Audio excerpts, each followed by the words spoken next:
মাধ্যমিক পরীক্ষা তো হলো, এবার ছুটিটা কিভাবে কাটাবে ভেবেছো? আসলে আমি মনে করি কারো ছাত্রের মধ্যে যদি পড়াশোনা অভ্যেস তৈরি হয়ে যায় না, তাকে হুম। পড়াশোনা থেকে আটকানো যায় না। বাহ।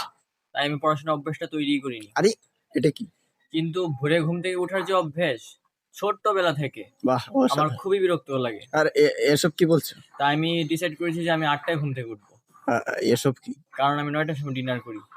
এখন সবেমাত্র মাধ্যমিক পরীক্ষা দিলাম, এখন তো কিছুদিন রেস্ট করা দরকার। কতদিন, 2 থেকে 3 মাস? আর না, পাগল নাকি, 1 থেকে 1.5 বছর।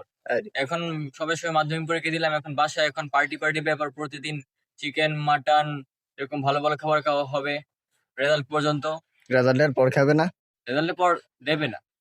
মাধ্যমিকের পর কোন স্ট্রিম নিয়ে পড়ার ইচ্ছা? অবশ্যই সায়েন্স। এর পেছনে কারণটা কি? দেখুন, আমি জানি আমি মাধ্যমিকে অবশ্যই ফেল করব, সায়েন্সে ফেল করেছি বলতে বেশি ভালো লাগবে। আচ্ছা, শিক্ষকরা কি বলছেন? শিক্ষকরা তো পড়াশোনা ছেড়ে দিতে বলছে। আচ্ছা। আমিও তাদের সাথে একমত, কিন্তু বাবা মা অদ্ভুত বায়না করছে যে পড়াশোনা করতে হবে।